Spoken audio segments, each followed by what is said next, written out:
Bom, boa tarde mais uma vez. Estamos aqui agora para o nosso sarau literário. Foram 15 textos selecionados. Nós temos aqui inscritos 6 autores dos 15 textos.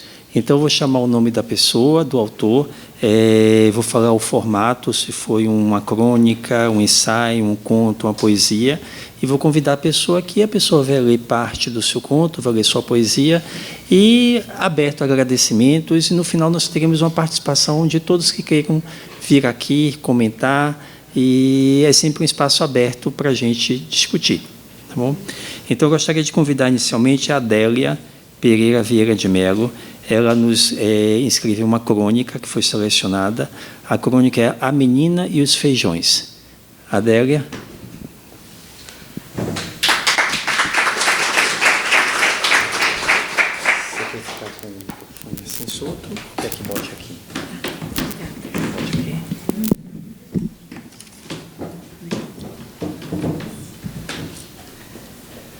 Boa tarde a todos. Quero agradecer a presença de todos. É um prazer estar aqui nesse espaço do trabalho do Dr. Egídio, que pelo 2º ano estou aqui, e essa oportunidade que ele dá a nós, artistas, né, de uma maneira ou de outra, literário, ou escultor, pintor, fotógrafo, é muito prazeroso a gente poder mostrar o trabalho da gente e ter esse reconhecimento, principalmente por uma entidade como essa que a gente mostrou nossos trabalhos à USP. Então, muito obrigada a todos. E vou ler esse texto meu, que são lembranças, memórias minhas da infância, da terra em que eu nasci. Deixa eu achar aqui, que são tantas coisas, né? Não é a música do Roberto Carlos, mas são tantas coisas.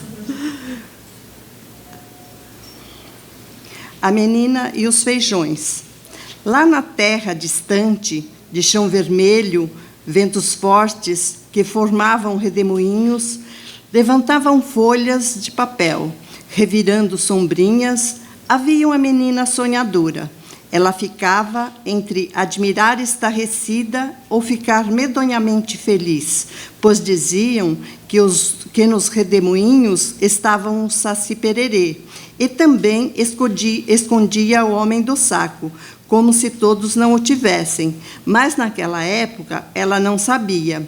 Mas vamos aos feijões. A mãe lhe incumbia, entre outras funções, de escolher feijão, tipo separar os maus dos bons para cozinhá-los, e começava a escolha, ou melhor, a batalha. A grande mesa velha de madeira transformava-se em planícies intensos, rios, aldeias indígenas, grandes montanhas de penhascos profundos, fortes militares que se instalavam nos territórios indígenas. Os feijões que tinha a bundinha achatada, ela os colocava em pé. Uns eram índios, outros soldados. Os gordinhos, generais. Os magrinhos, capitães ou apaches. Os pauzinhos viravam grandes fogueiras para sinalizar o perigo, quando os ataques às aldeias. Aí era pedido ajuda a outras tribos para a batalha que adivinha. Assim, o trabalho era prazeroso para a menina, que nem via o tempo rugir, e se sobressaltava com o grito da mãe. E esse feijão é para hoje? Sai ou não sai?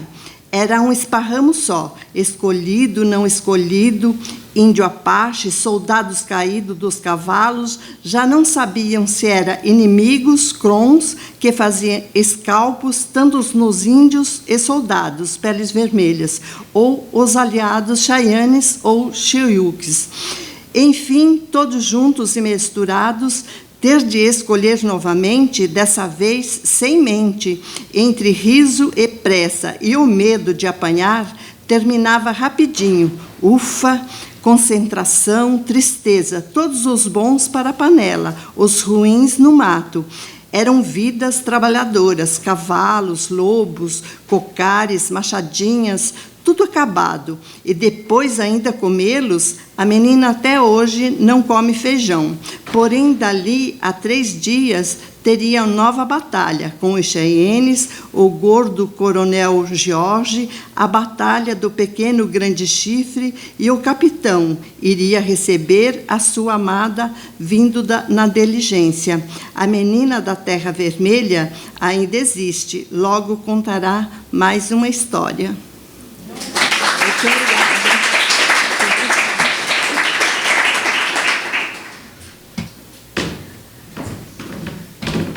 Obrigada, Adélia. Nós esperamos outras histórias da menina de pele vermelha. Sempre nos encanta. Parabéns. Obrigada. Agora eu gostaria de convidar a Laide Evangelista da Silva. A Laide nos escreveu um ensaio filosófico que contempla 3 obras. O Estrangeiro, do Albert Camus, Ensaio sobre a Cegueira, do Saramago, e Fahrenheit, do Ray Bradbury. Então, gostaria de chamar aqui, convidar a Laide, mais uma vez, parabéns e obrigada, Laide, para comentar um pouco sobre o seu ensaio.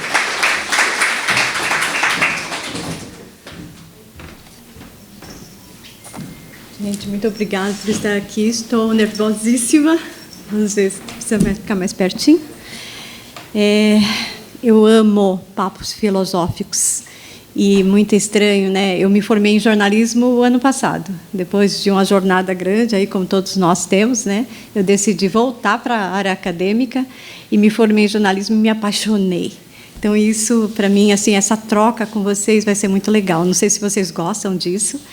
Mas eu aprendi a ler livros em função da faculdade, não teve jeito, né? Mas eu vou fazer um breve relato aqui. Então, o professor já falou, né, sobre as 3 obras que eu contemplei. O Estrangeiro, aí, do Albert Camus, e ele é um filósofo e escritor francês, vou dar uma passa rápido, conhecido por suas obras sobre existencialismo e o absurdismo, né? Ele bate muito nisso. Ele foi laureado em 1957, aí, como Nobel da Literatura, e essa publicação saiu em 1942. Então, O Estrangeiro tem uma boa jornada aí, narra a vida de um protagonista chamado Marshall, e um homem que vive à margem da sociedade, reage indiferente a eventos significativos, como a morte da sua mãe. E aí a gente depois vai dar uma passadinha rápida. O outro foi Ensaio sobre a Cegueira, muita gente já leu isso daí, do José Saramago, um escritor português, laureado também em 1998, ainda com o Prêmio Nobel da Literatura, e famoso por suas narrativas alegóricas. Em 95, então, ele publica um ensaio sobre a cegueira, que retrata a epidemia de uma cegueira em uma cidade e suas consequências devastadoras, simbolizando a perda do moralismo e da empatia. E temos agora, por último, a obra aí do Fahrenheit 451, que é do Ray Bradbury. Esse autor, ele é um americano conhecido por suas obras de ficção científica que critica a sociedade moderna. Essa obra apresenta um futuro despótico aí, em que os livros são queimados e a liberdade de expressão é suprimida, explorando aí temas de censura e alienação. Eu peguei um trecho de cada um, só para fazer um comentário com vocês. O Estrangeiro, por exemplo, o trecho que eu trouxe foi o momento em que o Marshall, que é o protagonista, indiferente à morte da mãe, diz que ela estava em um estado de morte. Aí a gente diz... Esse trecho ele reflete uma alienação, uma indiferença do protagonista em relação à vida e à morte. E aí a visão do Camus é sobre a absurda condição humana, que é evidente aqui, destacando a busca de significado em um mundo que muitas vezes parece sem sentido. A gente encontra muito isso na nossa atualidade. O ensaio sobre a cegueira, o trecho que eu trouxe, é a descrição da cegueira branca. Ele fala isso no livro, que atinge a população, levando ao colapso social. A análise que a gente traz aí do Saramago, que ele utiliza a cegueira como uma metáfora para a falta de visão moral e a empatia da sociedade. Esse trecho permite discutir como a cegueira pode ser uma condição tanto física quanto emocional. E aí refletindo, né, a vulnerabilidade na condição humana diante dessas crises que a gente vê por aqui. Já o 451, do Bradbury, eu trouxe só o trecho, o momento em que Montague, que é o nosso protagonista, que descobre o valor dos livros, né? Ele é uma das pessoas que estão escaladas ali para queimarem os livros, e ele questiona o estado de conformidade da sociedade, que nesse livro eles colocam o fogo em todos os livros, eles são mandados nesse sentido aí, e um dos bombeiros aí dá uma luz aí e questiona por que estão queimando os livros. E na análise que eu trago nesse trecho é crucial para entender a luta que esse protagonista, o Montague, pela liberdade do pensamento e da resistência. E aí a transformação dele simboliza a busca da identidade, do propósito e de um mundo que tenta sufocar a individualidade. Trazendo uma conexão central aí dos 3 livros, né? Porque 3 livros, como assim? Por que eu trouxe esse conjunto aí? E onde que eles se falam, no final de contas, né? O tema central de todos esses trechos aí que eu trouxe fala sobre a alienação, a busca de significado em diferentes contextos. O Estrangeiro, a indiferença do protagonista, destaca a falta de conexão humana. Já o Ensaio da Cegueira, ele revela uma fragilidade entre as relações sociais. E já no Farrant, a luta do bombeiro, aí, do Montague, simboliza a busca por liberdade em uma sociedade opressora.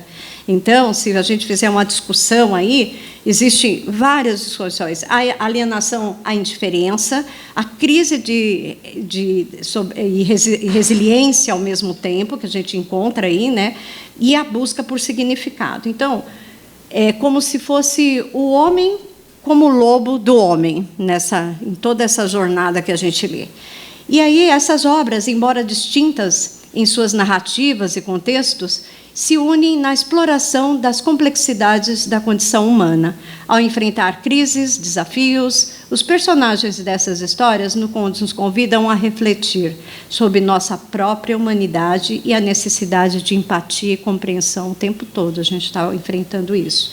E aí eu traria, né, num café filosófico, traria muitas outras coisas como sugestão para a gente ficar debatendo, perguntas mil aí, e eu espero que vocês gostem disso e que, quizás, né, muita gente leiam mais livros e a gente possa discutir bastante sobre eles, porque são fantásticos, assim, eu adoro a literatura. Gente, muito obrigada.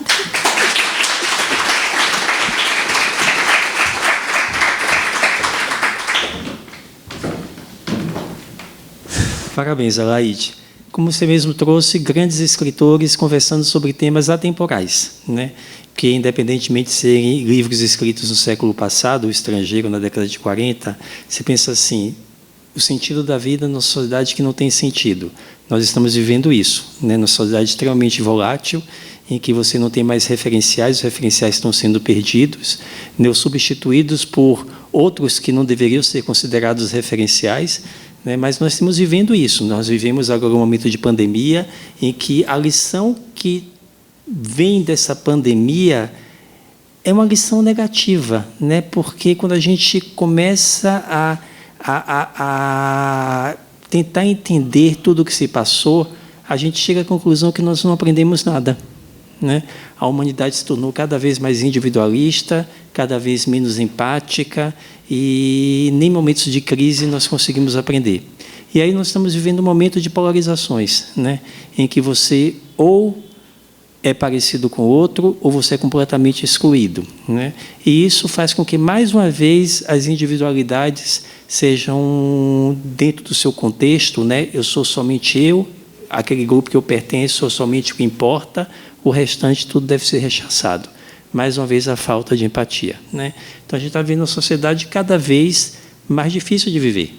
Então, é importante a gente resgatar esses temas desses grandes escritores que são atemporais, para que eles nos inspirem, nos orientem de alguma forma, para que a gente consiga melhorar e sobreviver, né? Então, parabéns, acho que você pegou 3 grandes livros, 3 grandes autores, e que todos nós deveríamos ler, né? Porque isso faz parte da nossa história, né, da nossa humanidade, né, essa nossa riqueza cultural. E agora eu gostaria de convidar a Deolinda Cavalcante Saraiva. A Deolinda nos agraciou com um conto que é maravilhoso, muito tocante também, muito tocante para que se te impacta, porque é uma realidade que é possível a todos nós, chamado Doce Senhora. Obrigado, Deolinda.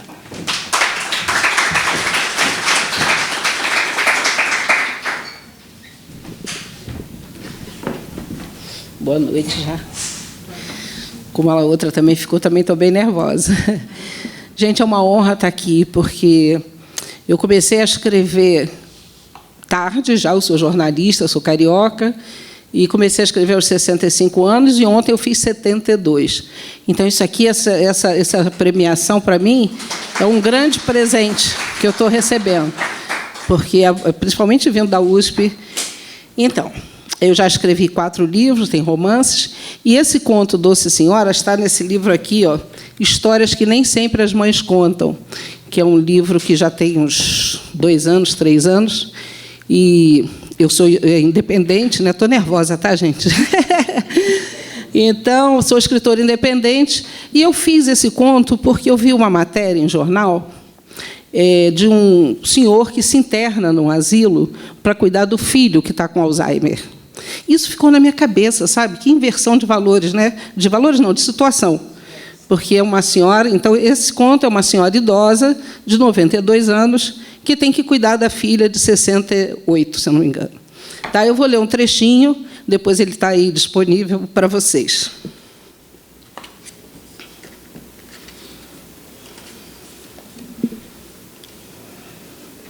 Os óculos são para longe. Naquela casa, ela divide espaço com a única filha de 68 anos, esgotando os dias numa rotina interminável de sofrimento e conflitos, quase sem se falarem. Os primeiros sintomas de Alzheimer apareceram após Renata completar 50 anos.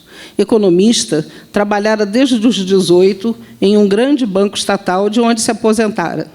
Sem filhos, após 2 casamentos desfeitos, decidira voltar a morar com a mãe no grande apartamento do Leme, com vista para o mar.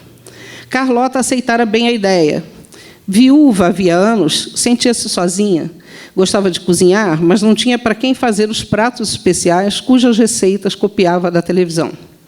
As duas eram leitoras assíduas, inteligentes e loquazes. Poderiam partilhar os livros e as conversas. Carlota precisava da companhia para apoiar sua velhice. Ninguém melhor do que Renata para isso, imaginara. Mal sabia que ela própria seria o suporte para tratar da filha que se ia embora aos poucos. É um livro que tem um final meio arrebatador, um conto, né? Que ele já leu, tem uns amigos aqui que já leram, então não vou ler mais, porque senão tira a graça do conto. Então, se vocês quiserem, o livro está em e-book, está na Amazon, eu tenho outros livros lá. Meu nome é Del Saraiva, e tenho A Casa de 365 Janelas, que é um romance ficcional sobre a história real de uma fazenda de reprodução de escravos no Vale do Café.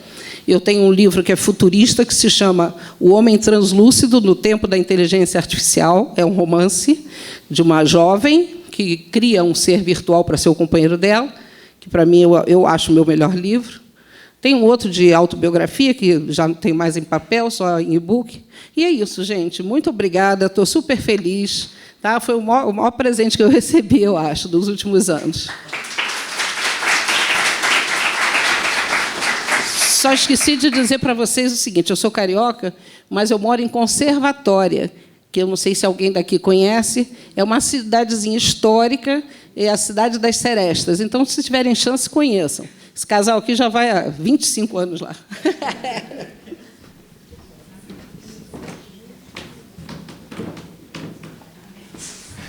Obrigado, Deolinda.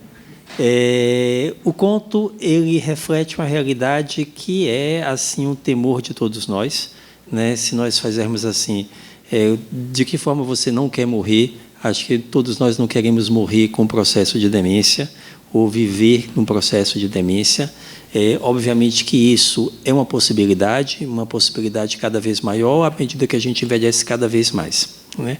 Então, ele é tocante de diversas formas, mas, sobretudo, porque nós conseguimos nos ver naquele conto. É uma possibilidade real para todos nós, ou para a maioria de nós. Então, ele lida com aceitação, ele lida com morte, ele lida com abnegação, ele lida com revolta, então com amor, sobretudo com amor, e as diversas formas de expressão do amor, né?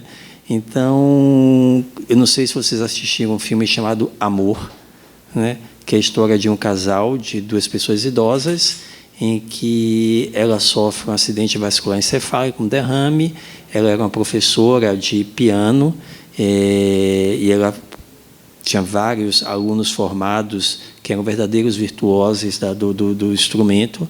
E, em determinado momento, ela vai fazer uma endarterectomia e retirar uma placa aqui da carótida, e ela sofre um derrame. E ela fica acamada. Então, aquela mulher que ele conheceu a vida inteira não era mais aquela mulher. Aquela vida não era mais aquela vida, né? E aí ele resolve, em determinado momento, tomar uma atitude que muitos não encaram como amor, mas para ele foi a maior manifestação de amor, né? Então, é bonito o filme, é impactante, assim como o conto é também bonito e impactante. Então, eu sugiro também que todos leiam, se tiver a oportunidade de ler, como ela falou, está disponível. Então, esse e os outros trabalhos da Deolinda. Então, a Sônia Aparecida de Souza Martinez está presente? Então, a Sônia nos trouxe uma poesia maravilhosa e Inventei Dois Transformação. Maravilhosa a poesia, me emocionou bastante. Então, obrigado, Sônia, por estar presente e vamos ouvir.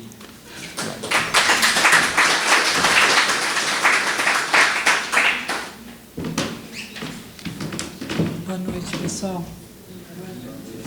Bom, primeiramente, eu gostaria de agradecer, Egídio, por esse momento, agradecer à USP. Fiquei muito feliz, não esperava, né, ser chamada. Eu gosto muito de escrever, desde a minha adolescência. Quem sabe agora eu me encorajo, vou reunir todas para um livro. Eu já escrevi, tenho 2 livros infantis publicados, O Colecionador de Sorrisos, que é praticamente uma poesia também, e um outro que conta uma história dos sapos. E tem um livro que eu lancei recentemente, que é um livro mais técnico, que ajuda as pessoas a darem cursos, palestras, que é o trabalho que eu faço. E a poesia Inventei é um pouco de mim, um pouco do que eu sinto, do que eu penso. Aliás, as 2 poesias. Vou ler para vocês. Inventei. Inventei que a vida é um invento. Inventei meu tempo. Inventei que podia andar e andei. Que podia correr e corri. Que podia chegar e cheguei. Inventei de amar, amei. Inventei de viver, vivi. De sonhar e sonhei. Inventei que a vida é um invento, mas esqueci da noite e do vento. E aí inventei que não ia sofrer, mas sofri. Que não ia chorar, mas chorei. Que ia vencer e perdi. Inventei que era minha a rua, mas a rua ficou escura. Meus passos não passaram e eu chorei, chorei e chorei. De repente olhei num canto, encontrei lá o encanto, e o encanto me encantou. E a rua escura clareou. Se quiser viver, vou viver. Se quiser chegar, vou chegar. Se quiser cantar, vou cantar. Invento e vou. E amar não espero mais. E se tiver que andar numa rua escura, penso que medo é só um medo, mas invento pode ser frescura. É um basta de basta. Da cara que amarra, é uma busca que custa a cara que cora. É a cura tão cara, a amarra que solta, desamarra e vai. Inventei de novo amar, chegar e até chorar. Inventei que o vento me diz, você é só um aprendiz, vai e ser feliz.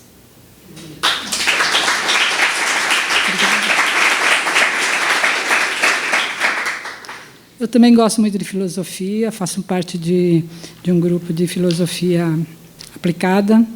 E eu acho que aqui tem um pouco da história, né, da nossa vida, da vida de todos nós, um pouco dos meus sentimentos, da minha filosofia de vida, enfim. chama-se transformação. Descobrimos, saímos da caverna, conhecemos o medo, a alegria, subimos as montanhas, abrimos os caminhos, descobrimos as paixões, enfrentamos os leões. Construímos, marchamos passo a passo entre pedras e perdidos, rostos suados, pés vestidos, braços fortes, mente engajada, entramos noutra caverna de cimentos e tijolos. Leões vestiram ternos, montanhas perderam as vestes e transformamos em cidades. Destruímos. Nas cidades que escondem mentiras, entre todas as suas verdades, tem sangue nas veias, amores e vaidades. Muitos sonhos, muitas fantasias, muita luta e muitas realidades. A beleza que ilude quase sempre é vazia. A pobreza escancarada, riqueza e muita gente apressada. Redescobrimos. Saímos da caverna, reconhecemos o medo, a alegria, subimos novas montanhas, abrimos novos caminhos, descobrimos outras paixões, enfrentamos outros leões. Reconstruímos.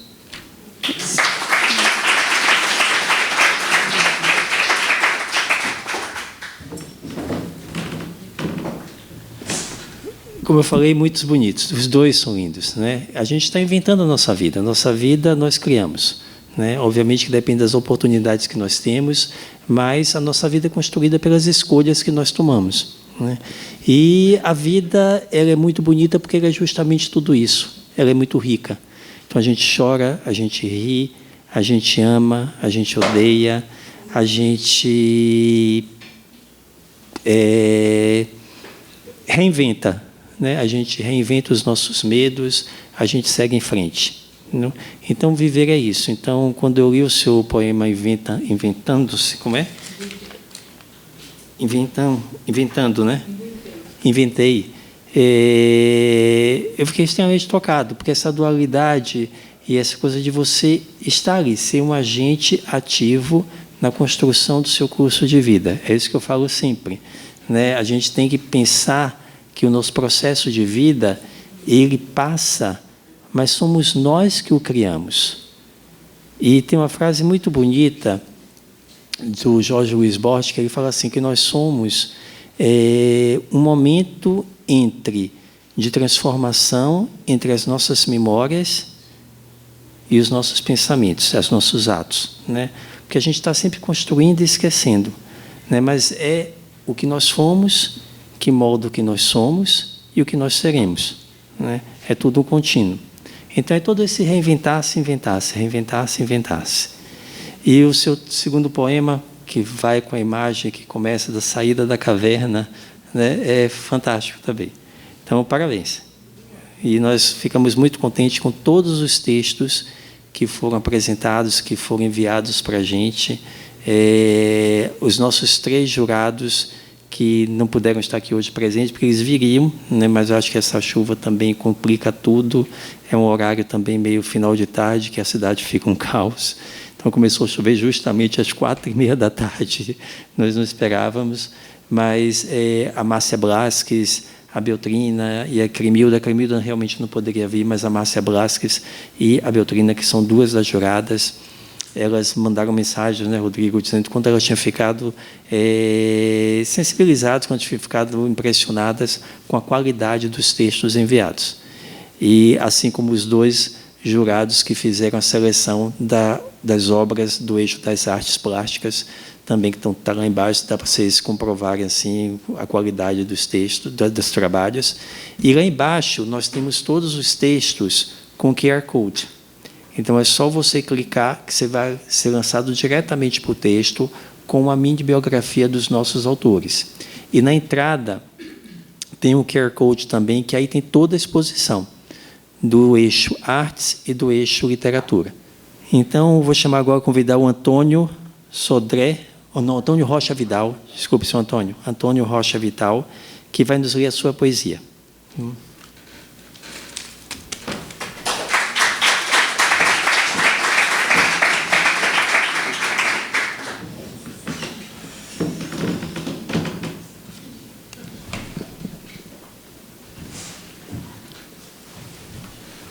Antes de falar da poesia, eu ouvi parte, que eu cheguei meio atrasado, não sei se já assistiram o filme e o livro, também do mesmo nome, Para Sempre, Alice. E, na demência maior dela, ela ela se reconheceu depois por causa de um livro que ela tinha escrito. Ela disse para o marido: eu conheço esse livro. Aí ele falou: você não só conhece, como foi você que escreveu. Aí ela olhou para o marido e falou: você... Falou o nome do cara lá: é meu marido. Então, foi o último lapso de memória. Então, agora eu sou Antônio Rocha, sou engenheiro florestal e aposentei. E fiquei sem piso, sem teto, sem nada. E como eu já escrevia, eu tinha escrito alguns livros técnicos, eu voltei a escrever e agora eu faço poesias e livros de ficção. Como eu sou um eterno apaixonado, eu fiz 50 anos de casado, eu fiz essa poesia dedicado à minha esposa, que está aí. E o nome é Quando Eu Morrer, porque o problema meu é morrer e deixar ela sozinha. Então, quando eu morrer, não chore. Desculpe, mas se bobear, eu choro. Quando eu morrer, não chore.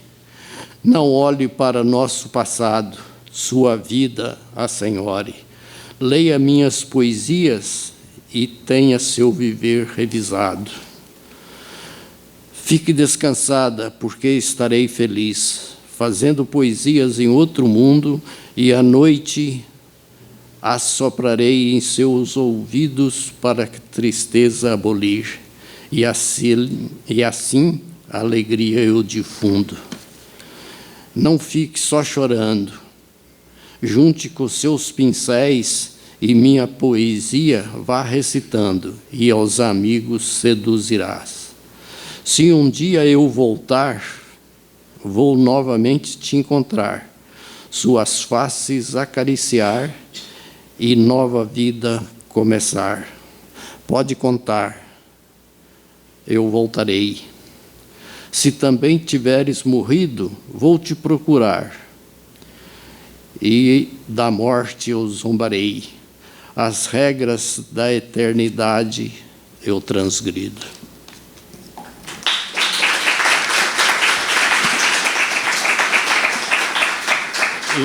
Então, voltando ao assunto da senescência, eu procuro escrever o máximo que possa. Eu estou escrevendo agora um livro sobre a empresa onde eu trabalhei, que fez 60 anos. Dos 60 anos, eu vivi 47. Então, eu estou tentando retratar e está sendo muito bom. Eu estou lembrando de coisas que eu não lembrava nunca mais. Então, não deixem de escrever. Escrever é um santo remédio. Muito obrigado.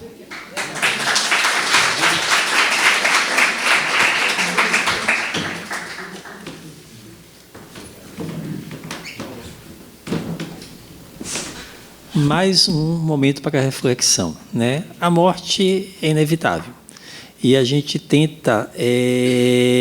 nós tentamos nos afastar cada vez mais da morte no momento que a gente não pensa na morte, né? Mas seria essencial que nós pensássemos na morte, porque é a nossa única certeza, né? A certeza que pode vir hoje, pode vir amanhã. A gente toma a vida por certo, então a gente pensa que a morte só acontecerá daqui a alguns anos, mas nada é certo no mundo. Então, quando a gente pensa na morte, a gente pensa também na vida. Porque a gente começa a valorizar a nossa vida, a gente começa a valorizar todos os nossos dias. E a gente deixa de perceber a morte com um olhar de medo, né? Porque no momento que a gente está valorizando e está vivendo todos os dias, a gente está tentando construir isso que o Antônio construiu, né? Um amor, está tentando construir memórias que não serão mais dele, mas serão dos outros, né? Está deixando um legado, né? Então, isso que a gente pensa quando a gente está escrevendo é impressionante, porque a gente fala de diversos aspectos que são importantes no nosso processo de vida, né? A gente falou de propósitos, a gente falou da questão da comunhão, né? De viver de uma forma mais empática, não ficar somente no nosso mundo. Então, essa questão da conexão social é fundamental no processo de envelhecimento.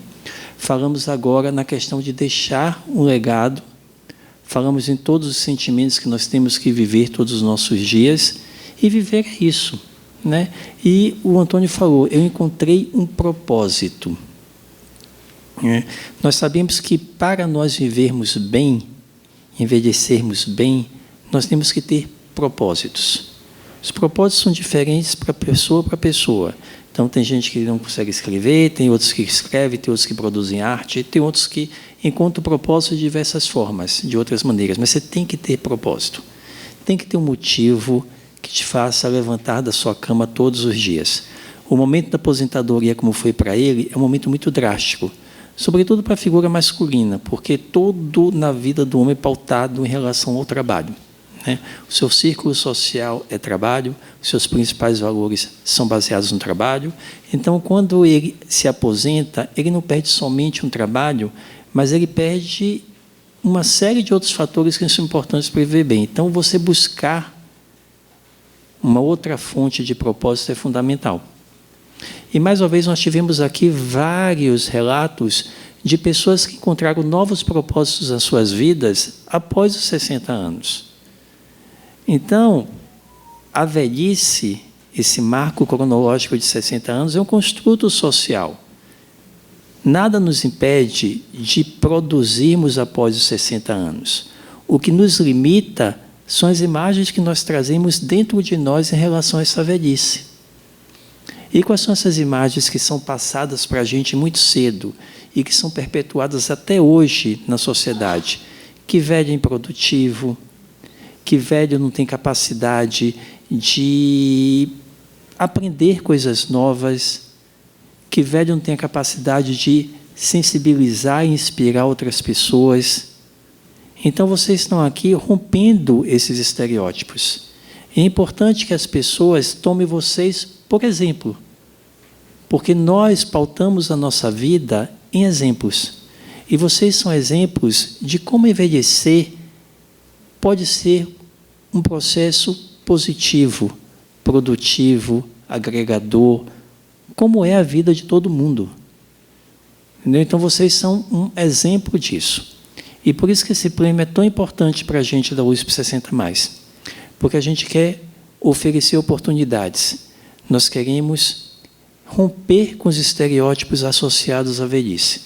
Nós queremos mostrar para o mundo que está envelhecendo que essa concepção atual, que data de séculos, de rechaçar o velho, de não ver a sua própria velhice, hoje em dia isso é inconcebível.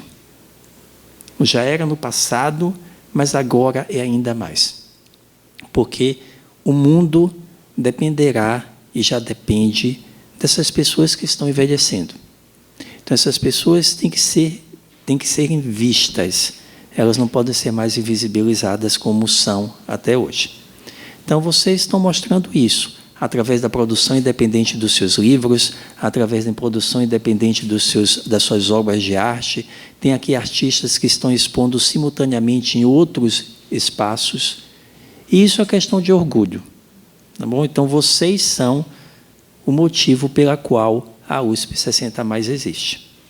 Vocês são o motivo pelo qual nós criamos esse prêmio e que a gente quer que ele, cada ano, tenha um maior impacto.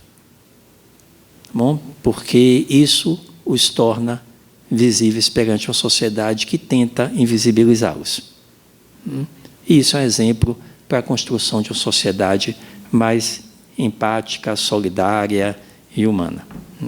Então, muito obrigado pela participação de todos. Aqui é um espaço aberto, eu falei.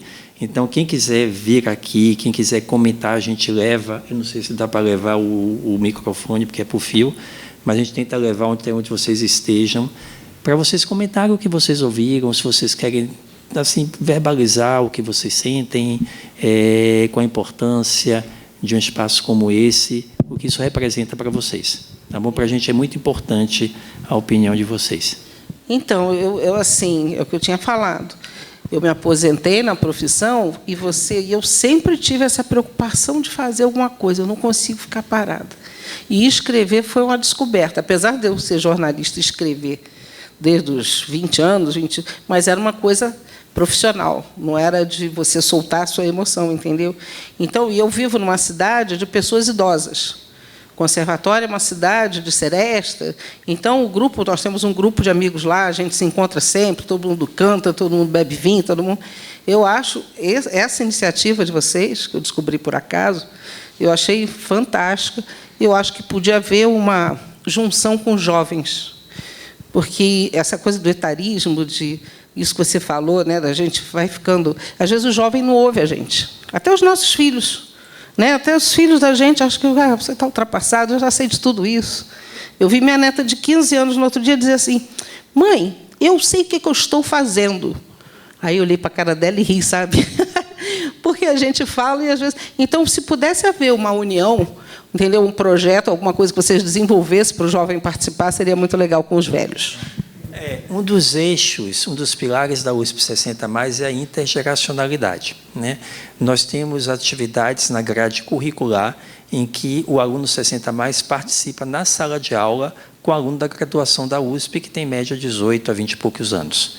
Então, a USP está completando 30 anos, 30 anos. Nós faremos uma festa para marcar essa data, que é muito especial para a gente no ano que vem, mas essa intergeracionalidade existe desde que ela foi criada. E, dentre as universidades abertas à terceira idade do mundo, a USP foi pioneira nesse quesito. Então, agora, tem vários estudos mostrando a importância da intergeracionalidade como um dos mecanismos principais para a gente romper, desconstruir o idadismo. Só que nós já fazemos isso há 30 anos. E, durante esses 30 anos, todos os relatos que nós temos, trabalhos foram publicados, é que o ganho ele é muito positivo, não somente para o aluno 60+, como também para o aluno mais jovem. Então, e aí o importante é que vocês divulguem isso para os seus filhos, para os seus netos, entendeu? Isso é importante, trazer eles também para esse espaço. Eu estava comentando até com uma pessoa aqui do Maria Antônia, que eu tive aqui na exposição ao lado, antes dessa nossa abrir, que não tinha ninguém no centro de exposição, são 3 fotógrafas bem conhecidas, vários jovens na rua, fumando, bebendo, e ninguém entra no centro de exposição. Então, independentemente do contexto da intergeracionalidade, eu acho que a gente tem que mudar um pouquinho o foco da geração, porque essa geração ela é tão pautada na transformação rápida das coisas, no fluxo intenso de informações, que para eles passar meia hora ou 1 hora dentro de um centro de exposição deve ser algo mais difícil. Mas isso é um outro momento que você tem que conversar, porque mais tarde eles vão ver a importância disso. E sempre foi assim. Se a gente for pensar nas nossas gerações anteriores, a gente sempre tenta questionar a geração anterior para poder se firmar como geração. Então, você questiona todos os valores da geração anterior porque você tenta afirmar os seus valores. E aí você tenta destruir os antigos para construir os novos. Então, isso é a história da humanidade, foi assim. Quando essa geração baby boomer, que hoje está envelhecendo rápida, na década de 70, eles lançaram a frase máxima que o indivíduo ele morreu a partir dos 34 anos de idade. Hoje ele está com 70 e, obviamente, ele começou a rever todas essas frases esses pensamentos. Eu não confio em ninguém com mais de 30 anos. Isso foi criado pelo Baby Boomer. Entendeu? Então, hoje em dia, ele vê o impacto de uma frase que ele fez quando ele tinha 20 e poucos anos. Né? Então, pode. Eu sou amiga da Del, né?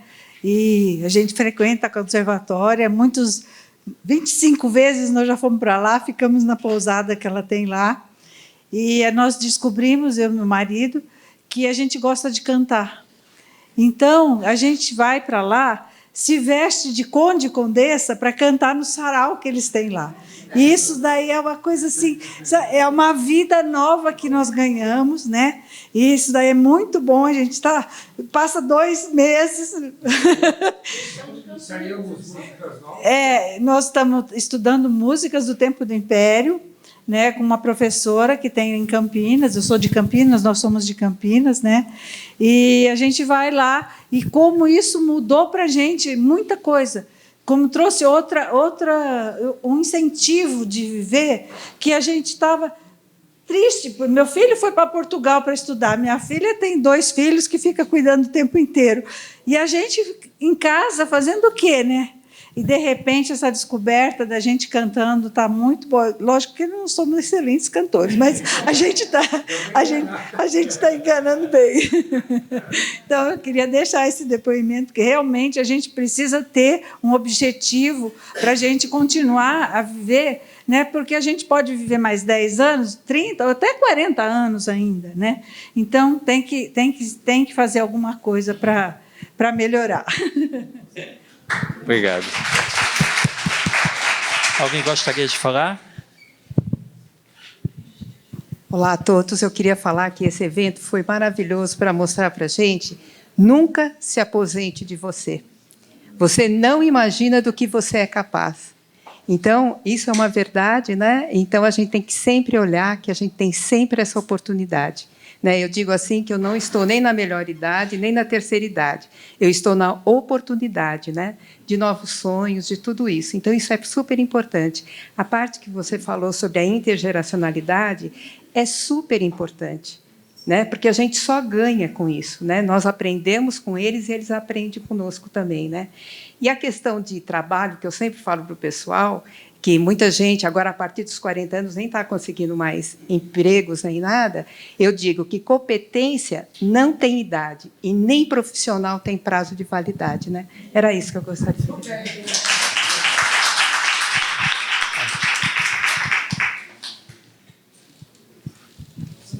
Rápido. Boa noite, meu nome é Gerson Guedes. É a segunda vez que eu participo da exposição lá das artes visuais, em 2021, que foi a época da pandemia, então não tive oportunidade de ter o trabalho ao vivo aqui. Eu vou falar uma coisa bem rápida, depois que eu vi a exposição lá. Eu sou aposentado na Universidade Federal de Juiz de Fora, sempre trabalhei com pintura, mas a pintura, depois que aposentei, ocupou esse lugar que todos estão falando aqui, através da literatura. Se o Egídio passar lá, e tirar o doutor Egídio passar lá, tirar aquele escritinho 60 mais, chamar a moçada para cá, juro para vocês, pela qualidade de trabalho que eu vi ali, os meninos lá do outro lado da rua vão chegar aqui e falar: poxa, essa moçada está mandando bem, hein? Tá? Então, eu acho que assim, os trabalhos realmente estão num nível muito legal, em qualquer linguagem, quer seja na escultura, na fotografia. Achei os trabalhos assim muito bem elaborados e muito bem dispostos. Né? Quero agradecer essa oportunidade a você, a toda a equipe técnica que montou essa exposição, que está maravilhosa, e essa oportunidade. Tá? Eu me sinto muito honrado e sou de Juiz de Fora. A gente leva isso para lá, assim, como, olha, uma coisa da USP, que coisa bacana, e tomara que essa ideia desse projeto se expanda para outras universidades do Brasil. É isso. Muito obrigado.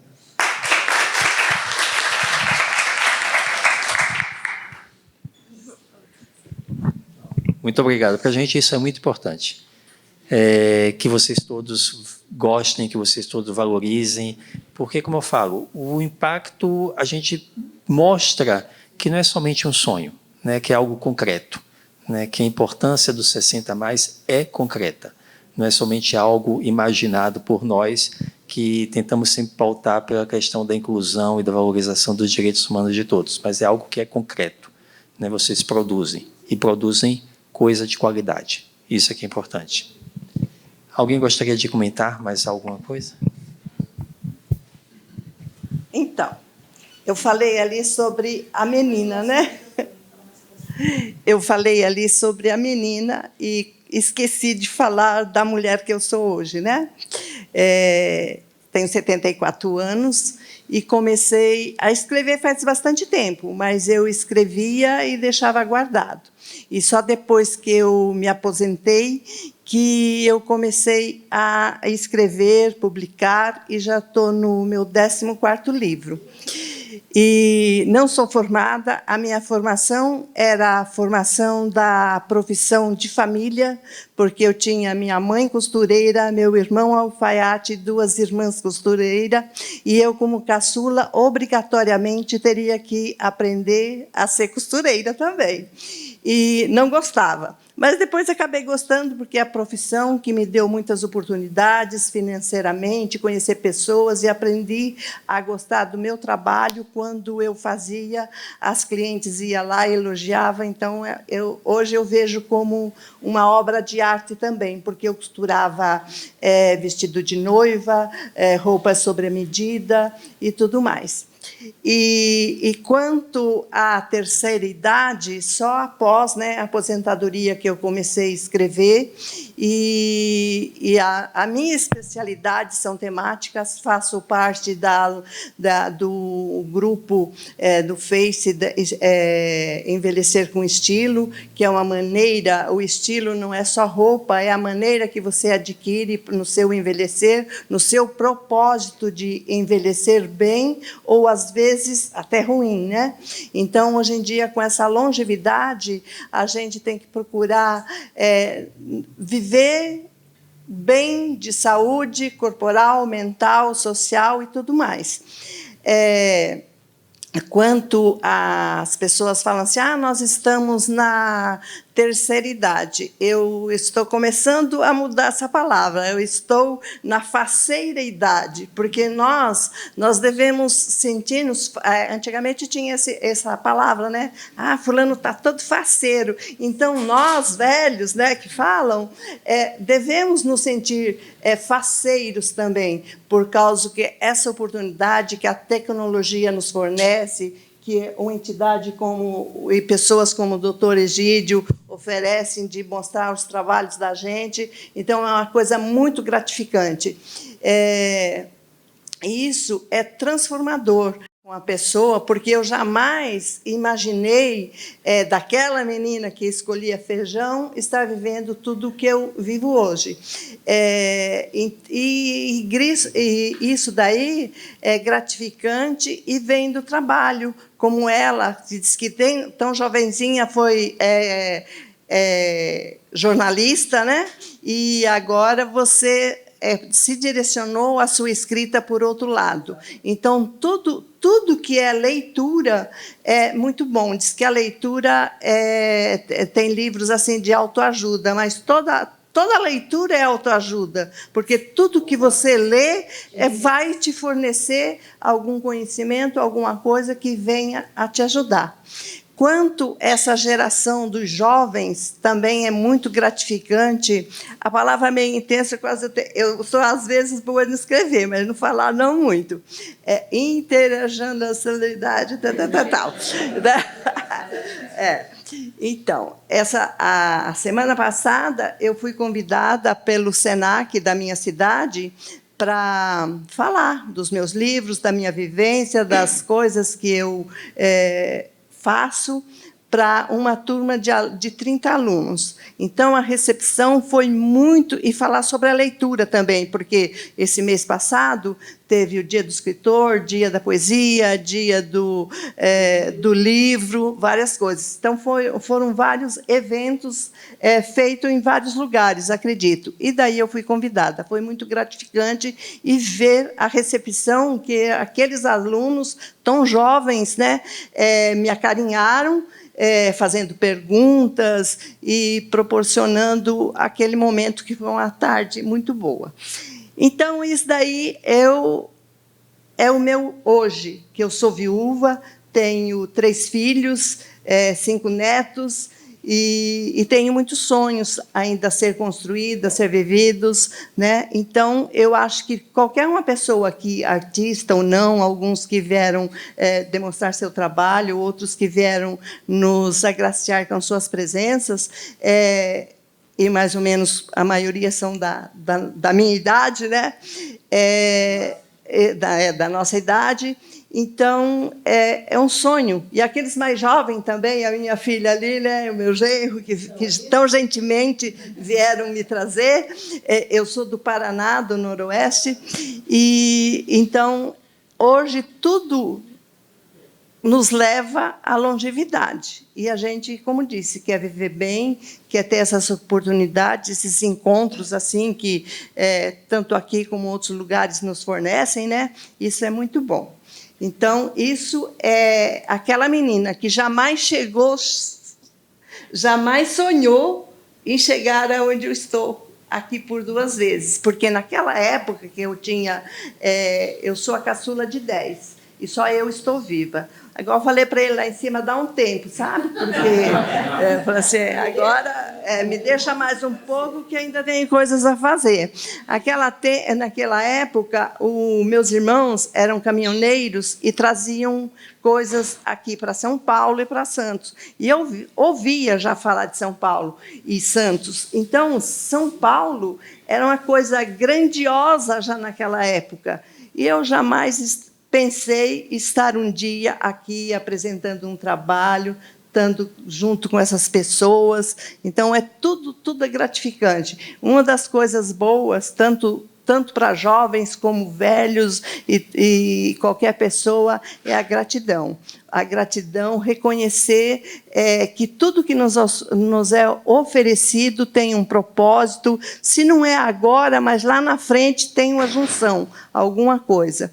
Então, eu vejo tudo isso daí, daquela menina que escolhia feijão, de toda aquela trajetória, das histórias que meus irmãos contavam quando chegavam da cidade, daqui de São Paulo, lá no interior. Se lá eu moro no interior agora, imagine há 40 anos atrás como era, né? Ouvir aquelas histórias e tal. Então, é muito gratificante qualquer tipo de trabalho, principalmente feito com amor. Um dos temas mais que eu falo nas minhas escritas, eu adoro a palavra escrita, eu coloco o amor. Inclusive, um desses meninos lá do Senac perguntou o que me motivava. Daí eu falei assim, pensei um pouco, né? Falei, como que eu vou responder agora? Aí eu pensei e falei assim, é o amor. Quando se fala o amor, a gente pensa do amor homem e mulher. Um amor tão lindo, igual aquele senhor contou, fez o poema para a esposa dele e chegou a emocionar, chorar, uma coisa maravilhosa isso daí, né? Mas o amor você se dedica ao seu trabalho, à sua função, a seu amigo, à sua família. Então, tudo o maior elo que movimenta tudo é o amor. Então, hoje, essa sou eu, a adulta dessa época. Meu muito obrigada. Obrigada, Adélia. Só para não esticar muito, eu faço parte na USP do programa 60+. Minha esposa também está conosco lá já no 2º semestre.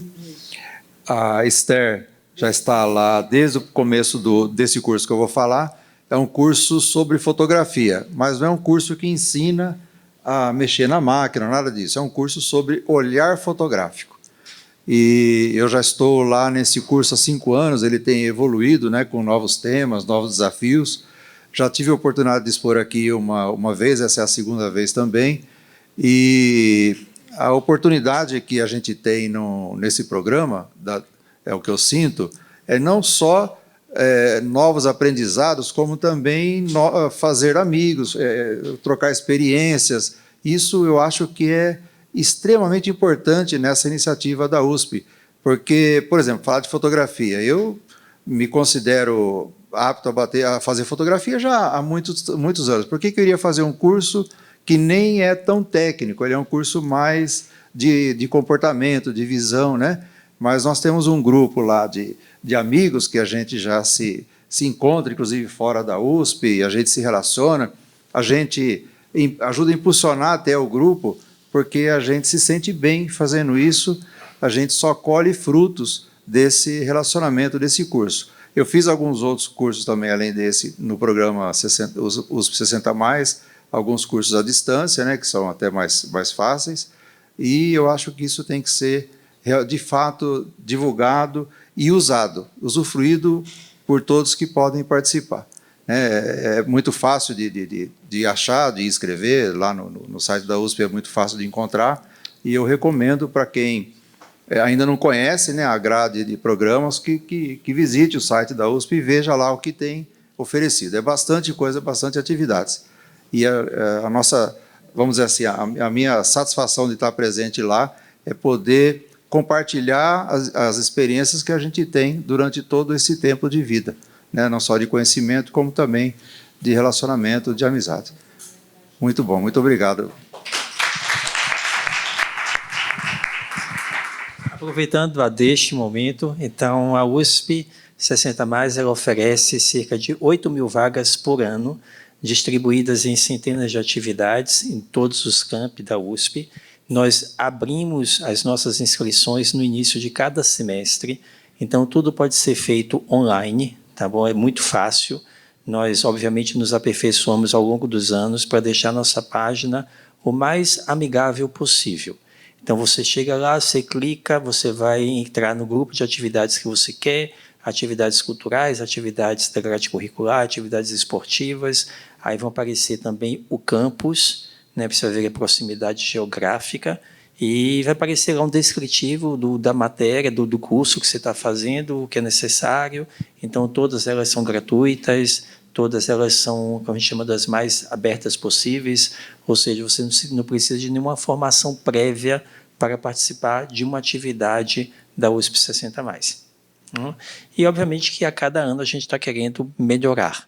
Então, sai um pouco também do muro da USP para mostrar para algumas pessoas que não têm condições de ter um acesso à USP, porque é meio longe, então geograficamente pode ser mais difícil. Então, a gente traz atividades também aqui no Maria Antônia.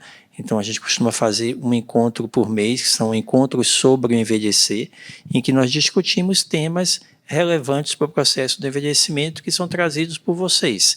Então, eu quero discutir, por exemplo, sobre envelhecer na minha casa. Todos nós queremos envelhecer na nossa casa, né? A casa é um reduto das nossas memórias. Então, quando a gente olha aquele objeto nos traz algo que fez parte da construção da nossa vida. Então, os objetos têm memória. Essa memória está vinculada a gente.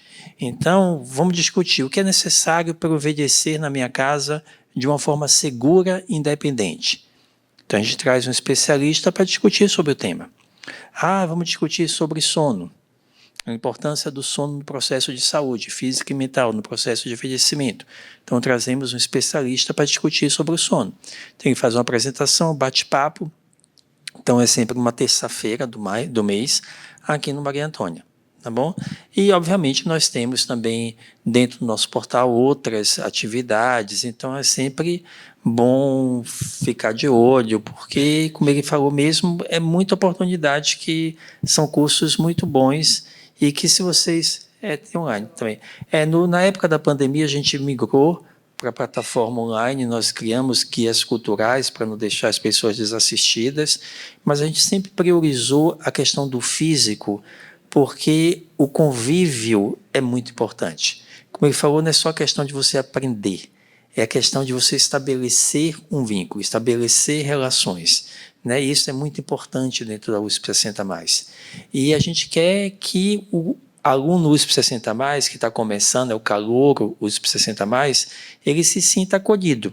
Então, nós lançamos alguns semestres o Dia do Calouro USP 60+, né? Na época da pandemia isso foi parado, então a gente vai tentar retomar para o ano que vem, mas é um momento também de mostrar o campus, apresentar o campus, falar um pouco das atividades da USP. É um momento de, assim, das pessoas se encontrarem e trocarem experiências, né? Então, a USP 60+, é isso, né? Como eu falei, nós faremos 30 anos, ano que vem nós celebraremos nossos 30 anos, mas é uma construção importante, tanto que hoje ela é considerada a maior universidade aberta à terceira idade da América Latina. Então, a gente tem que valorizar isso. Obrigado por lembrar. Quem gostaria de falar alguma coisa a mais? Então, obrigado a todos. Espero que vocês divulguem a exposição. Espero que esse espaço que está lindo seja visitado por todos, porque é isso que a gente faz com que nós queremos cada vez mais melhorar. Tá bom? Então, muito obrigado pela participação de vocês. Vocês são o nosso maior presente.